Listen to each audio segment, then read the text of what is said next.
이재명 정부가 확장 재정을 공식 선언하는 가운데 공공기관의 부채도 4년 뒤인 2029년에는 지금보다 120조 원 이상 증가해서 848조 원에 이를 것으로 집계되었습니다.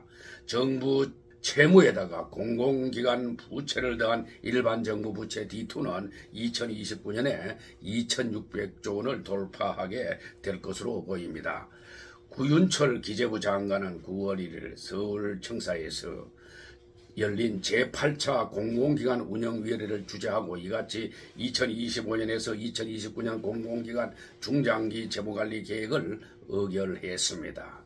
우리나라 공공기관 부채는 올해 720조 2천억 원에서 매년 단계적으로 증가해서 2029년에는 847조 8천억 원에 이를 것으로 추산이 되었습니다. 여기에 중앙정부의 국가채무는 이 기간 1301조 9천억 원에서 1788조 9천억 원으로 매년 100조 이상 늘어나게 되었습니다. 이재명 정부 말기인 2029년이 되면은 합산 부채가 2636조 7천억 원에 달할 것으로 전망이 됩니다.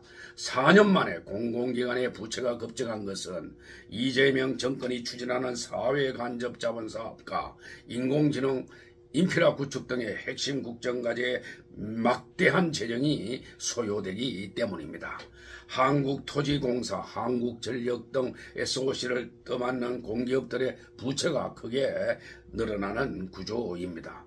또 이재명 정권은 윤석열 정부 때인 2022년에 처음 도입된 재무위험기관 재정 건전화 계획을 이번 중장기 재무계획에는 반영하지 않았습니다. 당시 LH, 한전, 발전호사, 한수원, 가스공사, 철도공사 등 부채 비율이 높은 기관에 대해서 부채 비율을 200% 미만으로 낮추거나 자본 잠식을 해소하는 것을 목표로 강도 높은 조치가 취해졌습니다.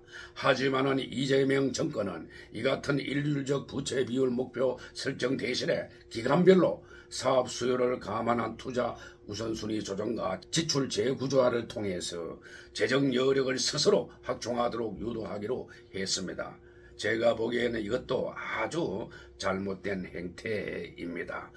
저는 이재명 정부의 확장 재정 기조에 반대합니다. 왜냐하면 자칫 잘못하면 확장 재정은 국가 부채만 크게 증가시킬 수도 있기 때문입니다.